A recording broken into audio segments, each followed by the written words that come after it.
Welcome to a couple of bunkies. Last week in Bunky's woodworking shop, we created this frame for our Barley twist desk build. In this video, we'll be finishing off this desk build. We'll be focusing on making some drawers and attaching the top among other things. So we start off this project by selecting lumber that's going to be used for making the drawers. After selecting some rough sawn boards, I take it over to the planer to make sure they're nice and flat. The majority of this project is made out of cherry harvested from my hometown in Ohio. After I had a flat surface, I took it over to the bandsaw and resawed the material to just a little over a 1/4 inch. Tim used a resaw blade, and that left a rough surface on the resawed boards, so he had to run them through the planer one more time to make sure they're nice and flat on both sides. Not only that, he had to ensure the thickness for all the boards is exactly the same, roughly about 1/4 inch. After the boards went through the planer, I took them over to the table saw and I cut them to rough dimensions. The final dimensions ended up being 19.5 inches long, 14 inches wide, and 3.5 inches deep. After all of the boards were cut to the correct depth, Tim went ahead and set his table saw to cut grooves in each of the boards. These grooves will hold the drawer bottoms. After the grooves were created, I cut out the panels that were going to be going to the bottom of these drawers. I seem to have lost the video where I cut the miters into the drawers. And now to glue up the drawers. All I do is I tape the corners together, lay down a bead of glue in the groove and the miters, and then close it together and tape it up. And repeat this process 8 times. I use the same method in order to create these drawers as I do with my jewelry boxes. Link in the upper right hand corner. Wait a minute, Tim. In our previous video, didn't you put together only one table with the paneling in the frame? The next video should be the last video in this 4-part series. I will continue where I left off in this video installing the panels for the drawer side of the second table. I was kind of hoping to gloss over that, but yes, in the previous video I did say that. I hope you watched our previous week's video. If you haven't, please go to our channel and give it a watch. When you are at it, please consider subscribing. Also, give us a thumbs up if you are liking this project so far. Don't forget to ring a bell icon. We release a video every Thursday evening. If you enjoy our videos and would like to leave us a little donation, consider buying us a coffee at buymeacoffee.com. Or we have a Patreon, or you can leave us a super thanks. The good thing about doing projects in pairs like this is by the time that you do the second one, you're always a little better at it. Now that we have the drawer side paneled, I can put in the drawers to see what it would look like. While the desk frame and the drawers dry, I get to play with my new Bosch orbital sander in order to clean up the desktops. I usually really hate sanding, but I really loved using this machine. It has a dust hookup in the back, and it has multiple speeds, and even a hyper mode. I started with 80 grit sandpaper and worked my way slowly all the way up to 220. For some of the deeper areas, I used the belt sander and card scraper. I wanted to make the drawers for the table fairly stunning, and I wanted to do them fast. So I took out my box spline jig to create grooves in the miter butt joints so I can make splines out of walnut in order to give these drawers beauty and strength.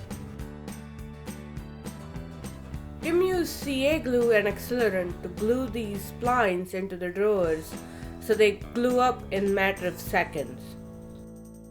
He also used Japanese trim saw to trim the excess material. Okay, so now it's time to attach the top. I connected the top to 3 points of the frame. I attached it in a way that would allow the wood to expand and contract over time. And I repeat the same process for the second table. Not sure why, but I just like the way polyurethane goes on a wooden project. It brings out the wood's true colors if it's clear, and it makes everything look beautiful. To me, watching this process is extremely satisfactory. Tim doesn't necessarily record it because it's just putting a stain on, but I insisted on recording it for this project because it was a bigger surface. I would have enjoyed watching it a lot. The wood entirely absorbed the first coat of polyurethane. Tim put a total of 5 coats of polyurethane on the desk, sanding in between coats. While I was waiting for the polyurethane to dry, I decided to go ahead and sand down all of the drawers. I like to round over a little bit of the edges just so there's nothing sharp. Now there's just one thing missing. I need to create an inner frame to hold the drawer and drawer slides. So I created a sketch of what I wanted to make, and it's going to slide right into the 2 gaps on the side of the drawers. So Tim started to cut the strips of cherry to complete this structure. We really wanted to include soft closed drawer slides into this design. We ended up buying some sturdy drawer slides, and Tim made sure that the strips were thick enough to accommodate them. The drawer slides will sit on horizontal slats. The horizontal slats will be held in place with grooves. I used one of the drawer slides as a template to pre-drill all of the holes in the cherry board. Since we decided to have horizontal slides sitting on slats, we had to subtract the thickness of the slides and thickness of the strips from drawer depth. Tim used the table saw to cut the drawer tops by that thickness. I needed to mark on the vertical slats where the grooves needed to start and end. So I went ahead and used the drawers, the slides, and strips in order to make the marks I needed on the vertical strips. Next, I used the table saw to make the grooves in the vertical slats. And I repeat this process for all the vertical strips. I needed to make 3 cuts per groove, but if I had the saw stop brake cartridge for the dado set, this process would go a lot faster. I was going to end up having clearance issues if I was going to attach the slides while the frame was together. So I attached the slides to the horizontal supports, and later I attached the horizontal supports to the vertical supports. I created a handful of spacers to ensure all of the frames ended up exactly the same. I used CA glue and the accelerant in order to have a very quick dry time. Now with these 2 done, I can make the same ones for the second desk. There is just one more thing to do, and that is to make drawer faces. So Tim selects some rough sawn cherry boards again to have them planed and turned into drawer faces. He filled in a crack for one of the faces with CA glue and accelerant. It almost looks like it's a handiwork of epoxy. And again, I ended up losing some of the footage on me creating these Roman style edges on each of the drawer faces. But I did catch it in time to get the last drawer face recorded.